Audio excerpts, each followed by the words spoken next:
c'est la même énergie que le public de C'est Midi, mais vous aurez inéluctablement de nouveaux invités sur ce plateau comme d'habitude. Mais l'équipe demeure la même. Nous sommes aujourd'hui jeudi et en face de moi, sinon à ma droite, vous avez bien sûr le doyen Cassie que je vous demande d'applaudir très très fort. Et voilà, et à ma gauche, il y a du monde à ma droite, il y a du monde à ma gauche. Dédicace spéciale à Didier Bleou, voilà, à Hussein Sidibé, merci de l'ovationner. L'innovation, ça vous connaît, j'ai envie de dire. Oui, ça me connaît et je vais vous partager une innovation que vous allez apprécier, j'en suis sûr. Merci beaucoup. Et si je vous dis Eladj, docteur Philo, vous le connaissez, non? C'est lui, c'est lui, allez-y. C'est moi,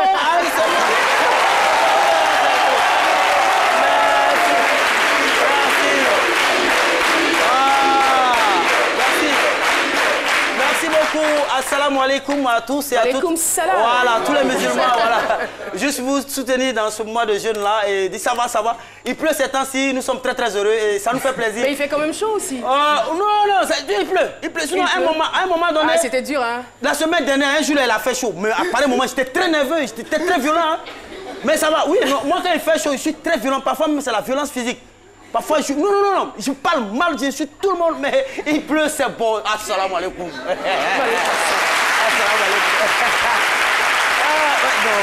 Merci beaucoup, Dr Philo. Et le thème de ce jour nous conduira à pointer du doigt les corrections que l'on inflige aux enfants. Les fréquentes agressions physiques de mon oncle m'ont rendu invalide depuis l'âge de 13 ans. C'est triste, c'est dommage, mais c'est une réalité. Dans quelques instants, notre invité témoin s'installera. Son nom, c'est Traoré Souleymane. Découvrons son portrait. Notre invité du jour se nomme Traoré Souleymane. Il est né le 8 mai 1983 à Abobo. Il a reçu une éducation musulmane à la manière de la Grande Royale dans l'aventure ambiguë de l'écrivain sénégalais Cheikh Hamidou Kane. Une grande famille dont la grand-mère incarne l'autorité et force le respect de tous. C'est celle-là qui confiera l'éducation du jeune Souleymane à son oncle. N'ayant pas eu la chance d'être scolarisé, il se consacra à la mécanique auto afin de s'assurer un lendemain meilleur. Mais il verra son destin se briser à l'âge de 13 ans. Et depuis lors, rien ne se passe comme il l'avait imaginé. La suite de son histoire avec Caroline sur le plateau de C'est Midi. Et voilà, nous sommes donc impatients de connaître l'histoire de notre invité, Traoré Souleymane, qui nous rejoint donc sur le plateau de C'est Midi. Vous remarquez bien qu'il se déplace difficilement. Souleymane, bonjour. Bienvenue sur le plateau de C'est Midi. J'ai pas entendu votre voix. Hein. Bonjour. Ça va, tout va bien. Oui, hein? ça va. Voilà. Ici, quand on arrive, tout va bien. Hein. Quelles que soient les difficultés, on laisse tout à la porte et puis on vient, quoi.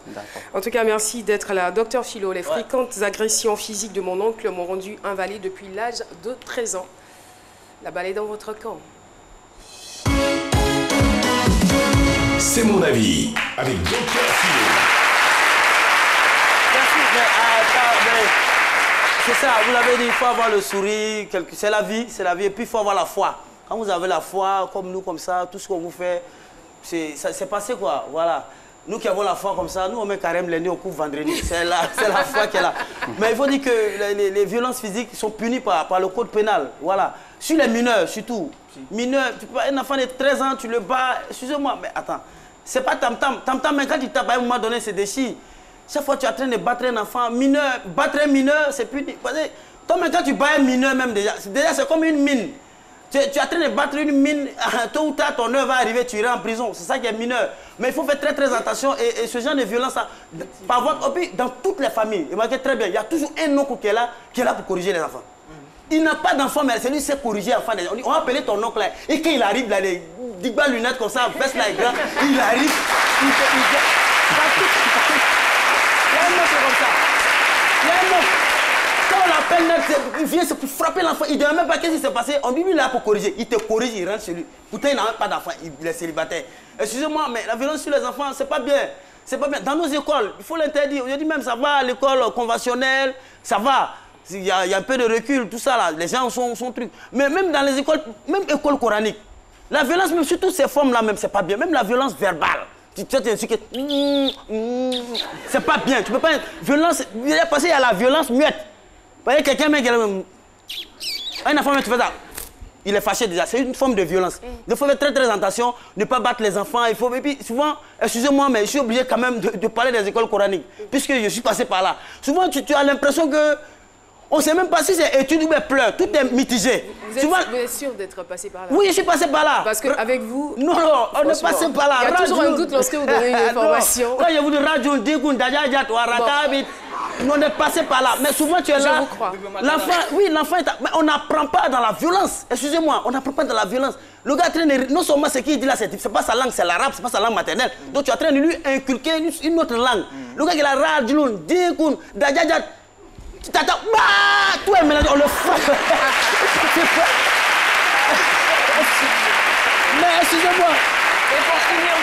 Excusez-moi, et surtout, excusez-moi, nos parents malinqués, nos parents du Nord, on a tous vécu dans ces familles-là. Souvent même l'enfant, on le réveille avec une chicotte à 5 h du matin parce qu'il ne s'est pas réveillé pour prier. À 6 h, quelqu'un d'abord qui est en train de faire cauchemar, tu sais pas, il est couché, il est en train de faire cauchemar, ou il a fait pipi. Il est couché comme ça, parce qu'il est 5 h 30 passé, tu viens. Madou, il était où là? L'enfant, ça veut dire que l'enfant il s'est réveillé avec la violence, tout est mélangé dans sa tête. Et l'enfant, il reçoit une éducation, il est très hésitant dans la vie. Souvent tu le vois en boubou, mais quand il traverse le goudron, il hésite. Au fait, il s'est dit quoi? Est-ce qu'ils vont le frapper de l'autre côté? Ça traumatise l'enfant. Et la violence, franchement, on peut inculquer un certain nombre de valeurs à l'enfant sans passer par la chicotte. On peut parler à l'enfant. Tu dis à l'enfant, tu ne fais pas ça, il ne va pas le faire, il va comprendre. Docteur Philo, je vois que vous êtes très inspiré, en tout cas c'est très bien. En tant que père de famille, je pense que je suis contre cette violence-là, franchement. Merci infiniment. Paterne enseignant est impatient de vous retrouver, très chers téléspectateurs, pour le micro-trottoir. Le micro-trottoir avec Chris Paterne-Assémian. Et salut Caroline, pour ce midi je vous amène à Yopougon, Niangon Nord. Et la question de ce midi est la suivante. Avez-vous déjà subi des sévices corporels quand vous étiez enfant? Je vous propose quelques réactions dans cet élément. J'ai été battu lorsque j'étais enfant, je me rappelle très bien, lorsque j'étais au CE1, il y a mon grand frère, voilà, vu que je roulais les voitures au salon, il m'a demandé de soulever la voiture. Bon, j'ai refusé. Donc du coup, il a lancé un couteau. Lancé un couteau, ça m'a pris au pied, voilà, j'étais blessé. Quand on me battait, c'était juste pour essayer on va dire, de prendre conscience. Voilà, ça a été une prise de conscience pour moi. Maman était la première personne qui a posé la main sur moi, du coup. J'ai commencé à avoir peur d'elle et j'ai commencé à avoir une idée arrêtée d'elle au fait. Voilà. Je me disais par moments que maman ne m'aimait pas parce que c'est papa qui m'aimait. Vu que papa ne me frappait pas, il me grondait seulement. Même le maître de maison, lorsqu'il nous posait la main, papa le chassait. Quand j'étais petite, en classe de CM1, lorsque j'ai pris les séquences de maman sans lui dire, elle m'a frappée. J'ai même une cicatrice là. Il était très têtu, mais en tout cas mes deux parents n'aimaient pas me toucher, puisque je suis le seul garçon chez ma maman. Et puis chez mon père était le dernier, donc mon père n'aimait pas me battre, ma maman non plus, donc il était un peu comme le bébé gâté, quoi. Souvent, il faut taper un peu l'enfant. Pas toujours, peut-être tam-tam, ton enfant n'est pas ton tam-tam, voilà. Mais souvent, c'est ton enfant. Souvent, il faut qu'il sache que tu l'aimes en le corrigeant ainsi. Peut-être tu ne veux pas te laver, tu ne veux pas laver les assiettes. Souvent, elle vient te taper, peut-être au lieu de laver les assiettes, tu entends de jouer. Donc, elle peut venir t'effrayer un peu avec une chicotte, taper un peu 2 fois sur les mollets. Et puis là, tu cours rapidement. Et quand c'est comme ça encore, prochainement, tu te souviens qu'il y a assiette à laver. Si je n'ai pas lavé, maman va venir me chercher avec la chicotte, me chicoter.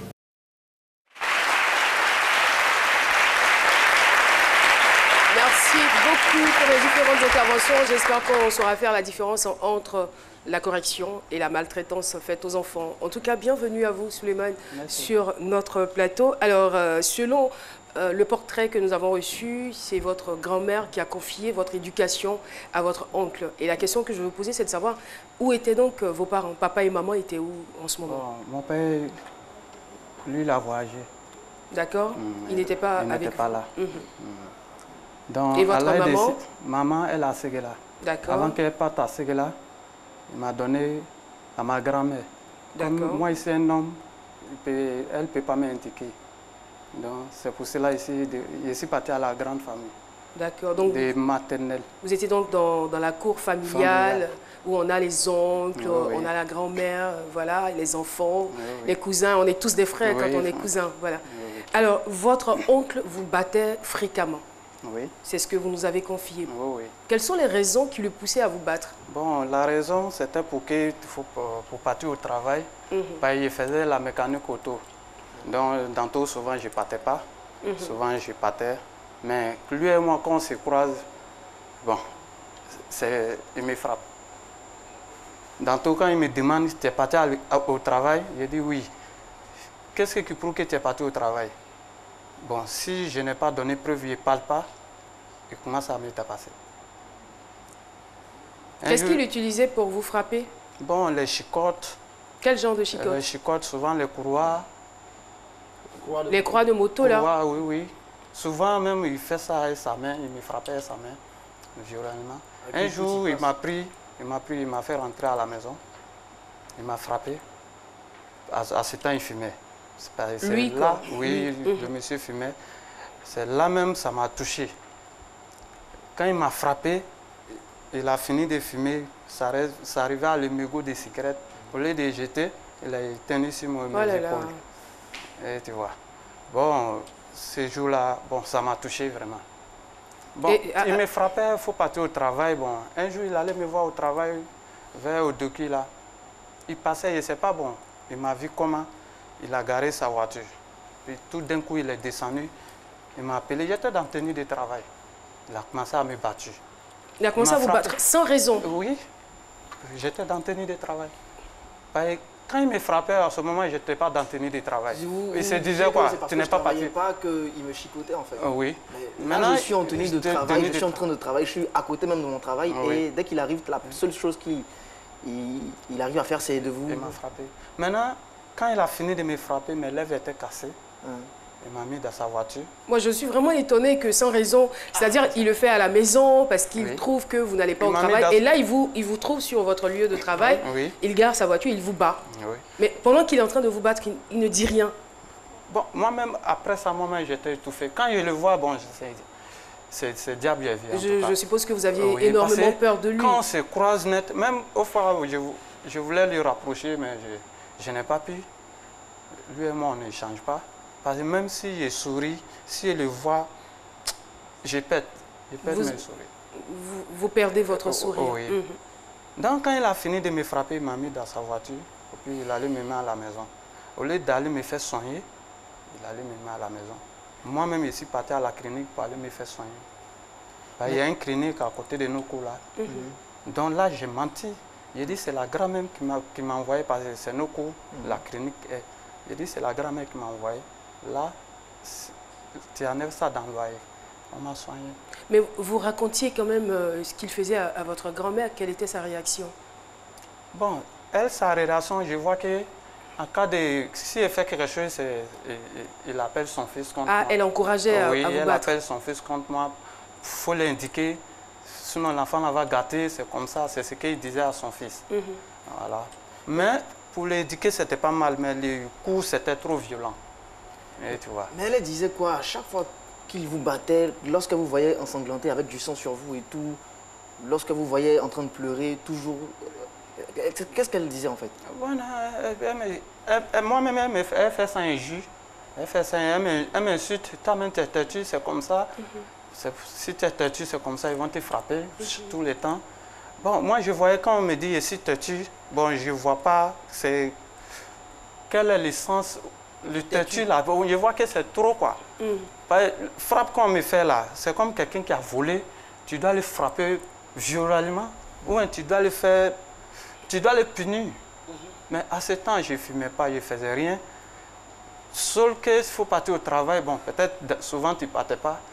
Mais je vais vous dire, c'est à cause des frappes même, je ne partais pas au travail. Parce que quand on me frappe, moi, j'étais têtu réellement. Quand on me frappe là, je refuse encore. Quand on te dit qu'il faut faire ça là, moi je refuse. Et tu vois. Mais on vous a vu venir, enfin marcher difficilement, et je crois savoir que le handicap que vous avez aujourd'hui est lié au sévice corporel que vous avez reçu de votre oncle. Qu'est-ce qui s'est passé ce jour-là? Oui, ce jour-là, un jour, on m'a envoyé. La famille était deux. On m'a envoyé, il fallait donner plus de copotes dans l'autre cour. Et ils vont préparer pour envoyer. Donc, ce jour-là, j'avais oublié. Bon, peut-être qu'ils s'attendaient que cet argent-là, j'ai mangé ou bien... Donc, quand ils sont venus, on m'a fait rappeler. Moi-même, j'avais oublié. J'ai dit, et même la main dans ma poche, je vois l'argent dans ma poche, je lui donne. Maintenant, ma tante, elle allait dire ça à ma grand-mère. Ah, à cause de Suleiman, bon, la famille n'a pas pu manger. Hein. Elle a appelé son fils, mon oncle, elle est venue. Mon oncle est venu. C'était à 20h, je me rappelle. Il était couché. Donc, il a ouvert la porte. Ce jour-là, il m'a battu. On a fait au moins 3 heures de temps. Il me frappait. Il prenait bois, il a pris bois. Bon, quand il me tapait, j'étais là pour protéger mon visage. Quand je protégeais le visage, bon, il me tapait sur mes cuisses. Donc c'est ça qui m'a fait mal. Donc ça me faisait mal. Ce jour-là, il n'a pas pu dormir. Je pleurais seulement. Mais il était 20h quand même, donc je suppose que c'est le soir, tout le monde est dans la cour. Maintenant, c'est une vieille. Personne n'a réagi? C'est une vieille qui a réagi. Aujourd'hui, paix à son âme, elle est décédée. C'est une vieille, elle voulait passer, elle n'a pas assez de force. Je veux comprendre quelque chose. Oui. Monsieur Traoré. Oui. Il est bien vrai, c'est votre grand-mère qui a demandé à son fils, à votre oncle, de temps en temps de chercher à vous corriger. Oui. Bon, c'est tout à fait normal. Mais est-ce que vous avez attiré l'attention de la grand-mère sur le fait que l'oncle quand même exagérait, qu'il dépassait quand même certaines limites, qui ressemblaient quand même à de la maltraitance? Est-ce que la grand-mère était informée de ça? C'était de la maltraitance. Bon, au fait, la grand-mère, à ce temps, aujourd'hui, on peut l'approcher. À ce temps, on ne peut pas l'approcher. Et tant qu'une grand-mère pour dire que tu vas parler, petit-fils, aujourd'hui, on arrive à échanger par les choses. Il y a des choses qui sont changées. Aujourd'hui, en tout cas, on peut s'approcher, on va parler, et tant que petit-fils et sa grand-mère. Mais généralement, on sait que les grand-mères gâtent un peu les enfants. Oui. C'était pas de bol, pour nous, ce n'était pas le cas. C'était une mémé dure. Dans ces jours, il me frappait, il était là protégé. Bon, c'est mes cuisses, ça jouait sur mes cuisses. C'est avec quoi? Avec la main? Avec un bois. Avec un bois, oui. Ces jours-là, bois-là, c'est cassé. On ne peut pas montrer que non, ces bois-là, ils ont pris pour frapper les gens. Et puis c'est cassé comme ça. Et pendant 3 heures? Oui. Donc, j'étais couché. Et vous nous avez dit que vous n'avez pas dormi. Donc, le lendemain, vous êtes dans quel état? Le lendemain, j'étais là boité. J'étais là boité. Ceux qui me voient, ah, mais Traoré, mais tu boites là. J'ai dit non, j'ai mal au cul. C'est mon oncle qui m'a frappé jusqu'à j'ai eu ce problème-là. Donc, quand je marchais, je ne pouvais pas faire longue distance.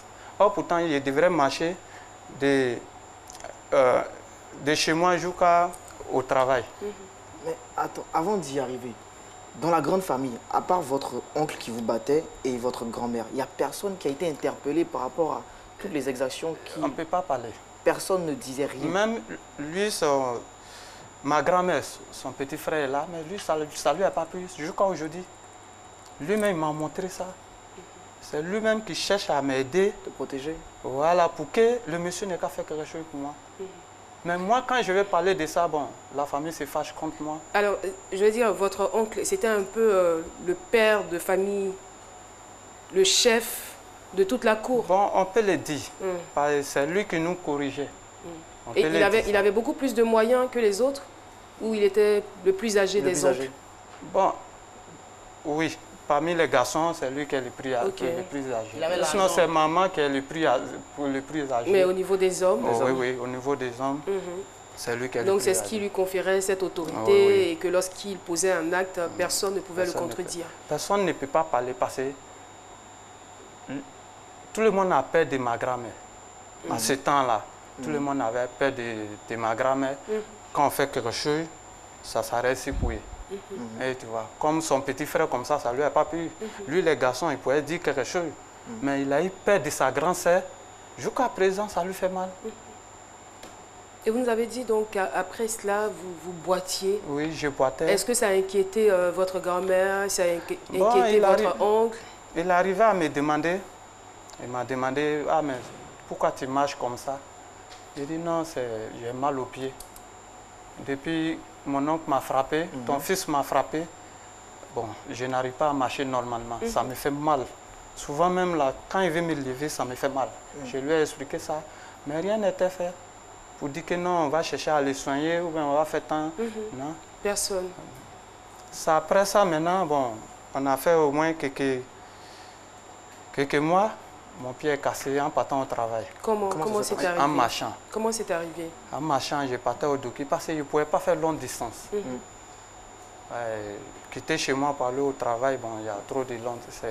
À Bobo, jusqu'à au Doki. Donc, en partant, mon pied est cassé. Et vous avez trébuché? Oui, bon, je n'ai pas tapé quelque chose, caillou ni rien. C'est en marchant, je vois que je vais m'appuyer là-dessus et suis tombé. Donc, ceux qui étaient à côté, j'ai dit mon pied est cassé, je ne croyais pas. Parce qu'ils ont vu, c'est trop facile. C'est trop étonnant. Voilà, donc on m'a pris. Maintenant, les parents aussi m'ont pris. On est parti à Djamé, chez Chaka. On allait à Djamé, ils ont fait traitement. Ça allait un peu. Vous n'êtes pas allé à l'hôpital? Non. Ça allait un peu, on marchait un peu là-dessus. Mais il boitait là-dessus, ce n'était pas guéri totalement. Le monsieur m'a dit que, ah, Suleiman, bon, où toi tu es là, les os là, ce n'est pas bien attrapé. Donc, tu dois venir faire rééducation tous les jours. Tu dois venir te traiter tous les jours. Bon, pourtant, à ce temps, je n'avais pas de moyens. Je n'avais pas de moyens, je n'avais pas l'argent même pour prendre Bara pour aller à Djamé. Donc, souvent, je fouille dans la cour. Si j'ai vu les chaussures qui sont gâtées, ils me vendent. Je vais. Souvent, je suis papa. Donc, c'est ça qui a fait que ça a aggravé. Donc, un jour, ça m'a fait mal. On m'a donné bécu. Ça avait ça, je me débrouille. Après ça, je partais derrière lui. Je partais derrière mon oncle. J'ai dit, ah, au moins ici, là, je ne fais rien. Je me couche du matin jusqu'à le soir. Je ne fais rien. Donc, je veux que tu me donnes telle somme, je vais faire quelque chose pour moi-même. Il a dit, oui, je lui ai dit que non, je vais gérer cabine. Il a dit que non, la cabine, toi, bientôt tu dois te marier, tu vas devenir père de famille, cabine ne peut pas souvenir tes besoins. Donc, il dit, il a un coin à Yokubo, il va faire chose en face, je vais déménager là-bas. On a fait au moins 3 ans dans ça. Maintenant, je partais. Chaque jour, je partais, il me fait rêver. Chaque jour, bon, j'ai vu que c'est pas ça. Un jour, lui-même, il a décidé pour m'envoyer à l'hôpital. Il a envoyé les gens, il a mis les gens, puisque lui-même, il n'avait pas de temps.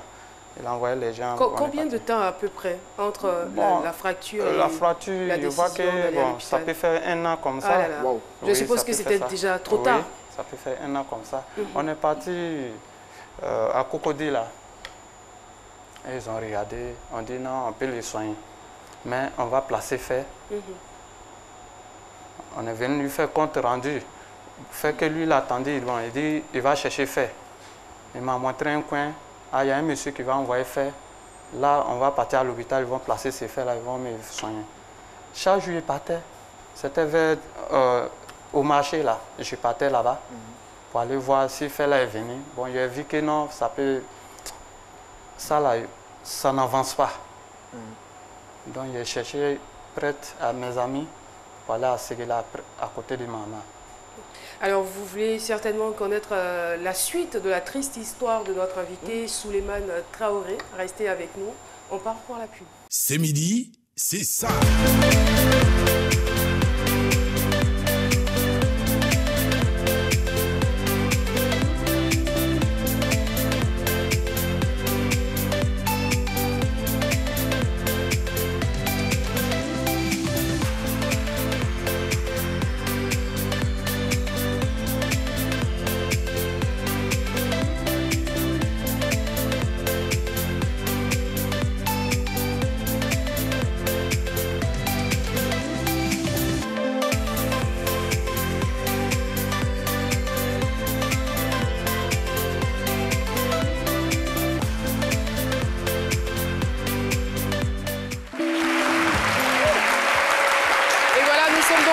retour sur le plateau. Donc ce midi, notre invité témoin a une histoire, je dirais, malheureuse et triste.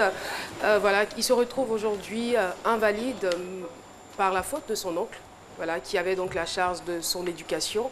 Et celui-ci lui a infligé des corrections tellement graves, tellement sévères, qu'il en a eu le pied fracturé finalement.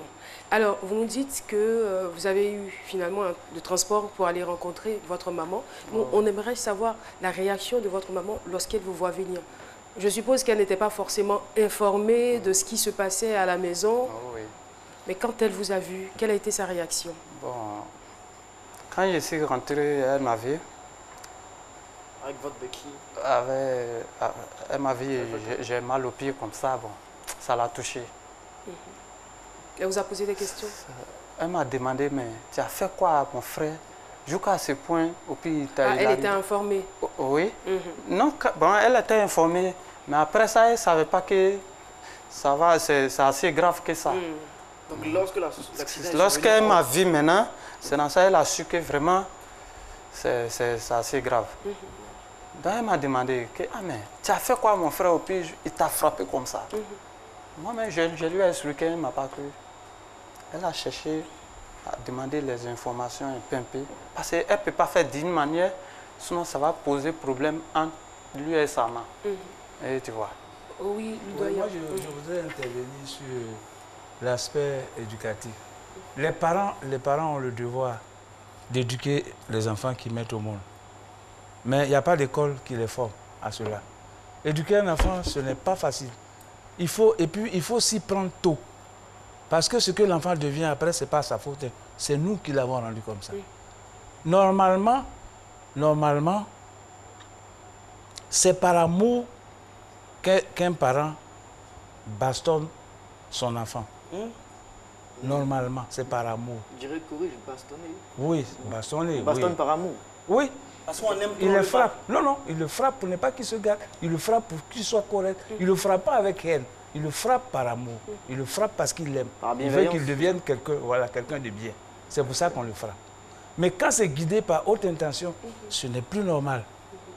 L'enfant, c'est comme une page blanche qui revient aux parents de couvrir de belles pensées.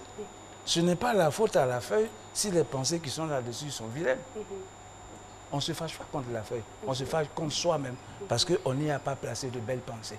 Donc nos enfants, nous devons les éduquer tôt. N'attendons pas qu'ils prennent de mauvaises habitudes avant de chercher à les redresser.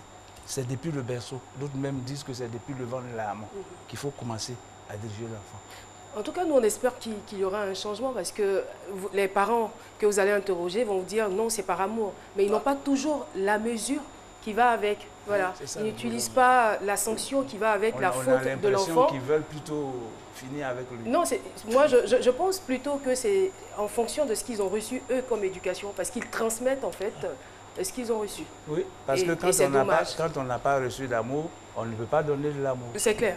Sur ce, mesdames et messieurs, nous allons recevoir sur ce plateau Paulus Agathon pour savoir ce que pensent nos téléspectateurs. Vos réactions nous intéressent avec Paulus Agathon.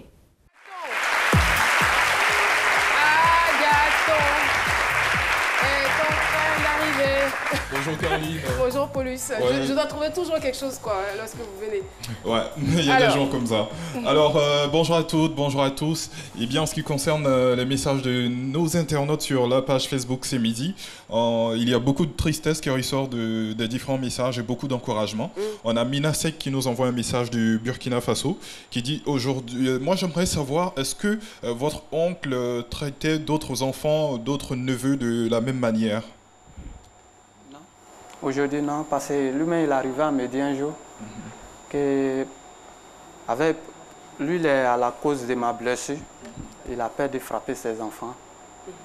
Donc, aujourd'hui, non. Mais est-ce qu'il s'est excusé? Il vous a demandé pardon? Ne serait-ce qu'une seule fois? Au fait, moi, je ne veux pas que... Après tout, c'est un parent. C'est un parent à moi. Je veux qu'il n'ait qu'à me montrer... Voilà. Les fautes qu'il a fait là, une faute reconnue à moitié pardonnée. S'il vient vers moi, ce n'est pas pour s'incliner vers moi ou bien pour me demander pardon. La manière de faire. Il sait que j'ai la difficulté. Il sait ça. Il sait que votre vie est devenue très difficile par la faute de cet accident. Alors, autour de vous, est-ce que vous avez des enfants, des neveux aussi dont vous devez prendre soin? Et est-ce qu'il vous arrive parfois de vouloir les corriger? C'est le message de Kone Riyama. Oui.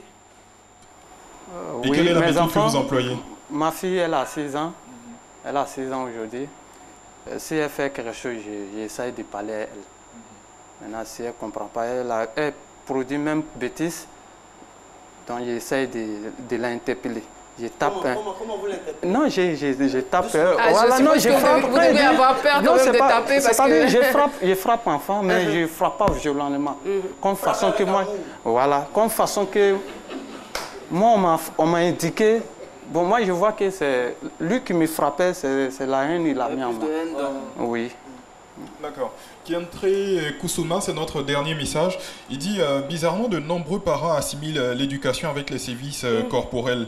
On ne dit pas de ne pas gronder les enfants et de temps en temps, une petite fessée peut permettre de rappeler à l'ordre. Cependant, il faut veiller à ne pas dépasser les bornes. Et donc, c'est avec ce message, Caroline, que moi, je vais prendre congé de vous pour cette semaine. Et on se retrouve lundi à la même heure parce que vos réactions nous intéressent. Infiniment, merci beaucoup. Paulus, Agathon. Et voilà. Alors, docteur Philo voudrait intervenir. Je vais juste le demander. C'est vrai que vous avez dit tout à l'heure que l'oncle, déjà, il reconnaît à moitié son tort, puisqu'il a dit que c'est grâce à lui que vous êtes dans cette situation aujourd'hui. Oui. Mais est-ce que, dans votre situation actuelle, vous avez affronté votre oncle? Parce que la situation est alarmante aujourd'hui. Vous n'arrivez pas à bosser comme il se doit. Vous l'avez affronté pour lui dire, ah, oncle, c'est vrai que voilà, c'est grâce à vous que je suis comme ça aujourd'hui. À cause de vous. À cause de vous, pardon, que je suis comme ça aujourd'hui. Qu'est-ce que vous c'est-à-dire, demandez-lui, c'est-à-dire, qu'est-ce que vous pouvez faire pour moi aujourd'hui dans ma situation? Fafa même. Merci. Au fait, tu sais, façon qu'il m'a indiqué, c'est ce qu'il vient de dire tout de suite là. Quand je le vois, je perds. C'est-à-dire, même quand je souris, je perds ça. C'est-à-dire, quand je le vois, je ne peux pas échanger avec lui comme façon que moi je vais.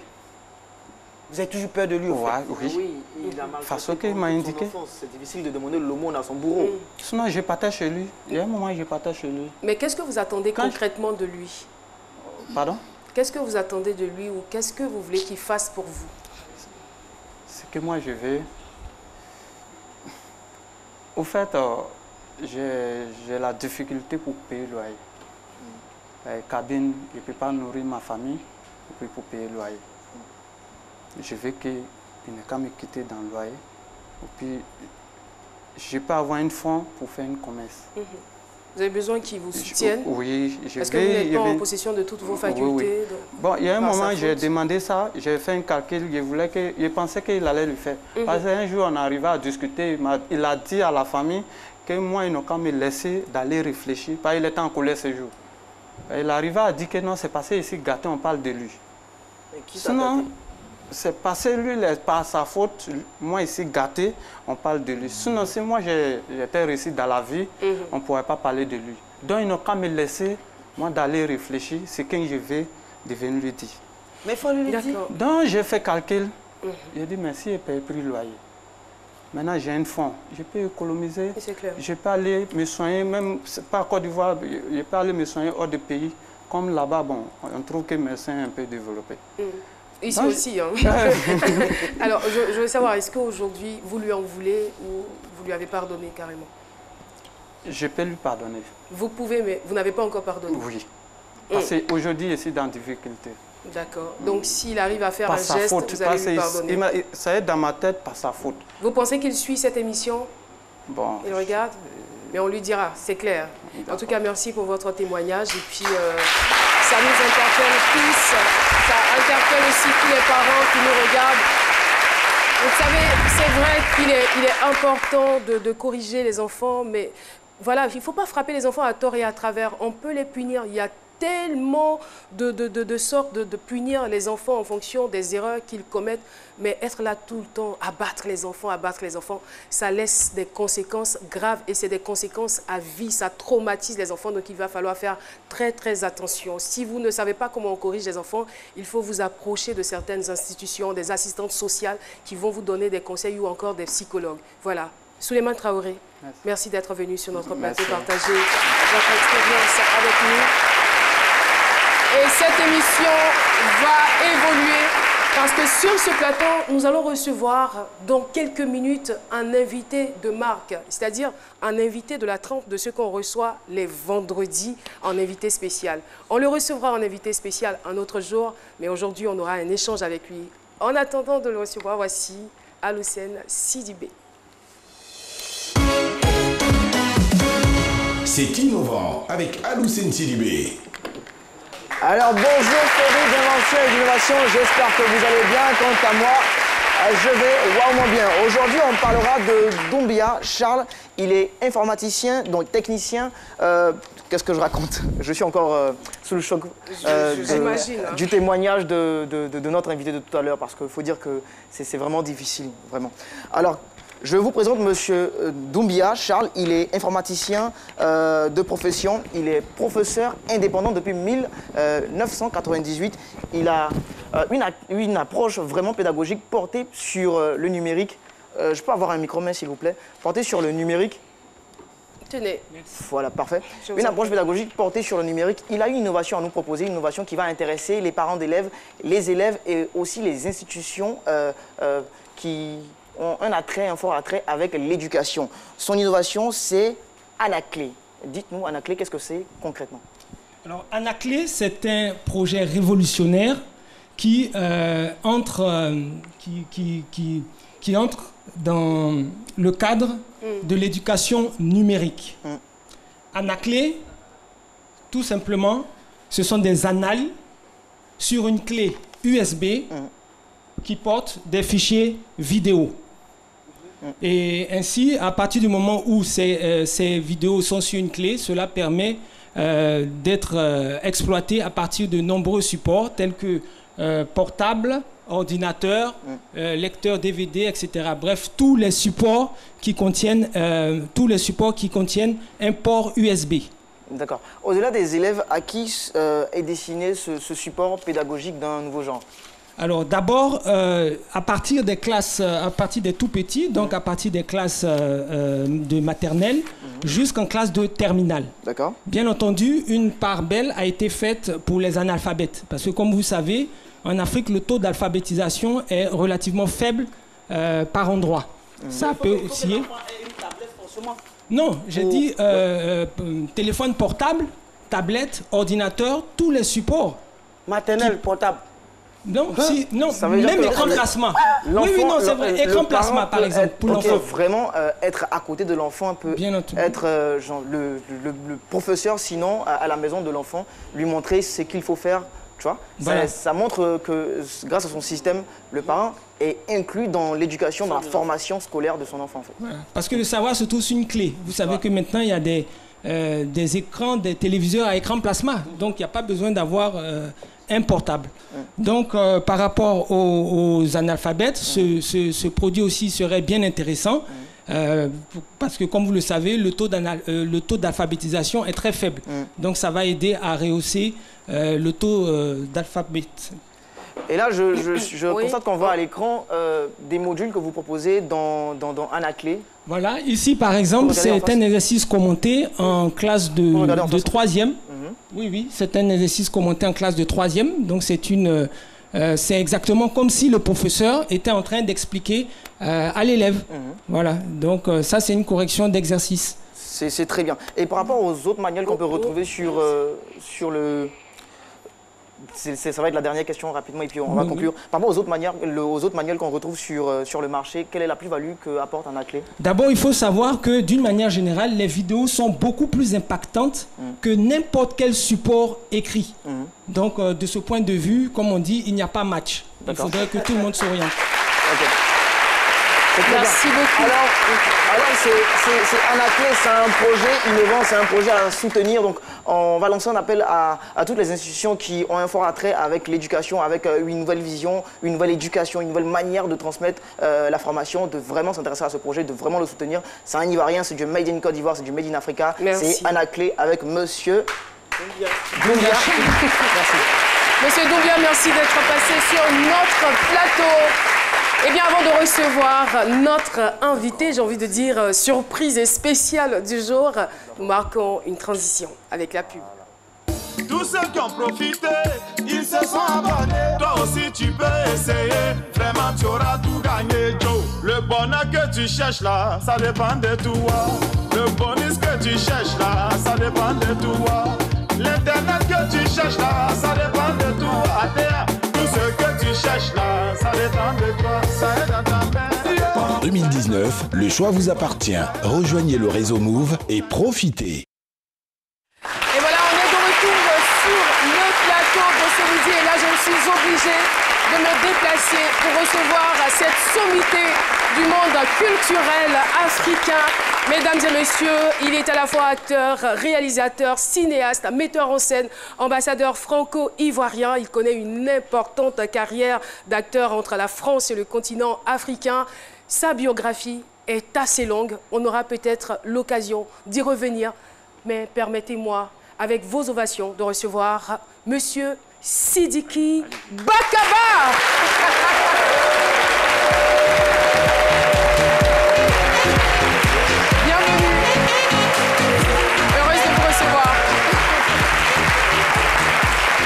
Sidiki Bakaba est notre invité surprise spéciale du jour. Et là, je ne sais pas, vous le reconnaissez, hein, pour ceux qui s'intéressent aux arts et à la culture, vous le reconnaissez. Ce monsieur a beaucoup donné et continue de donner de son talent, de son savoir-faire à l'Afrique. Merci infiniment d'être sur notre plateau. Merci, vous pouvez vous rasseoir. Alors, j'attends tout simplement les premiers mots de notre invité qui, après ces longues années, retrouve sa terre natale. D'abord, bien sûr, louange à Dieu, que ce soit pendant ce mois sacré de Ramadan, que je retrouve mon pays après tant d'années, et aussi qui me permettent, dans ce studio que j'ai vu inaugurer, à sa création, il y a beaucoup d'années, et où j'étais souvent, où je me retrouve encore aujourd'hui, pour dire à tous les Ivoiriens, à toutes les Ivoiriennes et à tous les Ivoiriens que je suis heureux de vous retrouver. Et nous le sommes encore plus, je vous assure. Vous avez bercé notre enfance, cinématographiquement parlant, il faut le dire. On a eu l'occasion de voir ces films Bako, L'autre rive, et je garde encore en souvenir le film, je ne sais pas, c'est Malice des hommes, c'est bien cela? La Malice des hommes. La Malice des hommes. Il y a un film où vous disiez Ibenini Meya, c'était lequel? Ça, c'était le médecin de Gafiré. Le médecin, tout à fait, le médecin de Gafiré, c'est bien cela.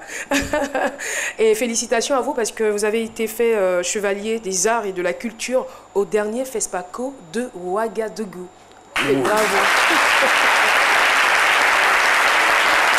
Et en ce qui concerne votre actualité, vous avez donné hier une conférence au lycée Blaise Pascal sur le film Le camp de Tiaroy. C'est bien cela, réalisé par Samben Ousmane, décédé il y a de cela 2 ans.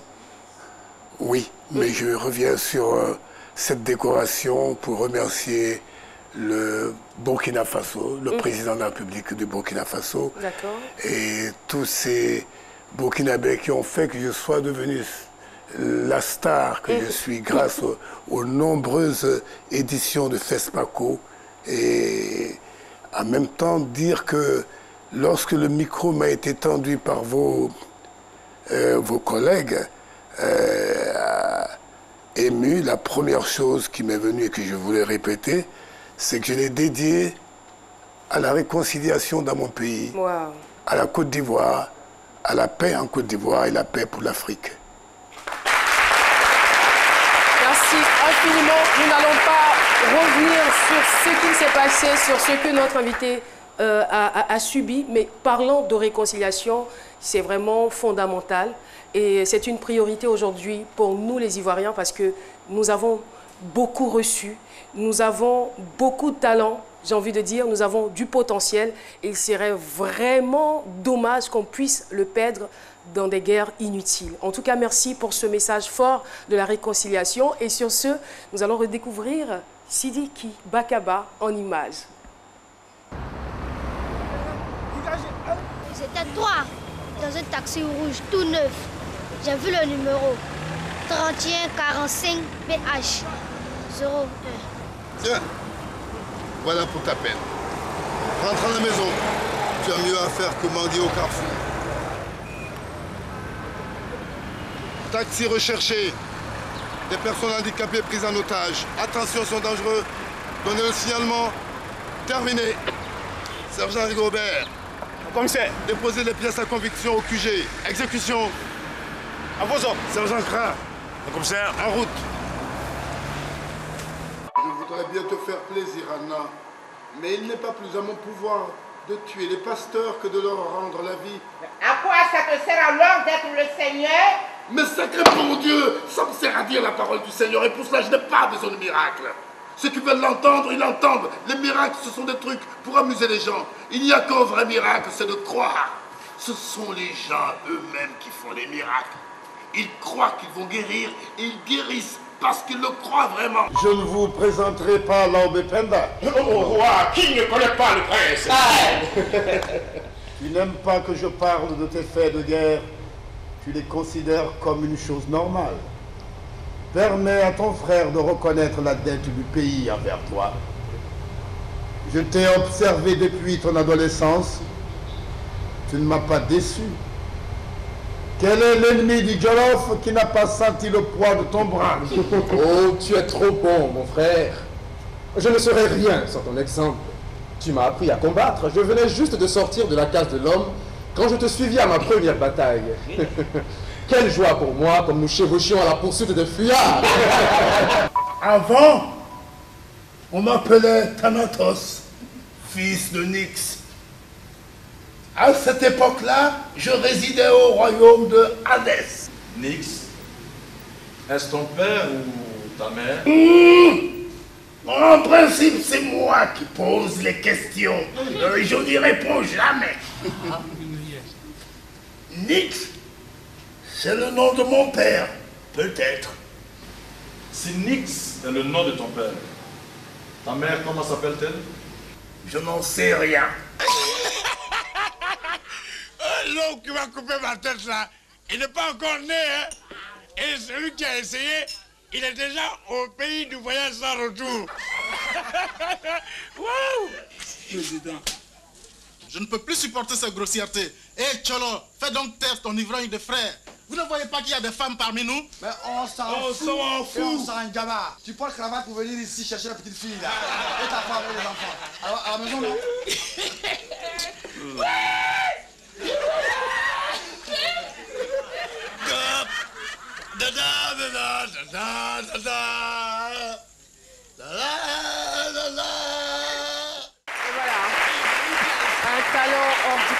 J'ai envie de dire.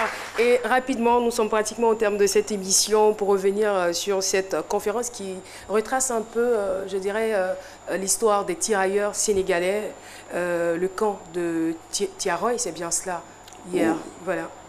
Oui, le camp de Thiaroye, oui, c'est dans la continuité de ce qui m'a toujours attiré, la transmission. L'histoire, il faut que nos enfants connaissent l'histoire. Tout à fait. Parce que on dit chez nous, les Soninké, que quand tu es devant en train de marcher et que tu mets ton pied dans la merde, excusez-moi, et celui qui est derrière vous, s'il met le pied là-dedans, c'est votre faute.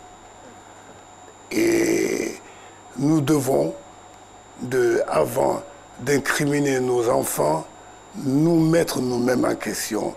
Qu'est-ce que nous leur avons transmis? Magnifique conclusion par rapport au thème que nous avons traité aujourd'hui dans cette émission. Avant d'incriminer les enfants, posons nous-mêmes des questions. Posons-nous nous-mêmes des questions. Merci beaucoup, Sidiki Bakaba, d'être venu nous honorer par votre présence sur le plateau de Ce Midi. Merci infiniment. Et voilà, on ne pourra pas terminer sans saluer le public qui est avec nous, le collège Iris d'Abidjan. Maître Nathan est là, c'est son collège. Merci beaucoup de votre présence. Atlantique International Business School. Merci. Et le fan club Ce Midi. Cette émission s'achève. Nous avons été très heureux de vous la présenter. On se donne rendez-vous demain pour la finale. Avec la littérature certainement, mais ça sera époustouflant. Restez sur RTI 1. À 13h, vous aurez le journal télévisé présenté par Juliette Oya. Bye bye et bonne suite de programme.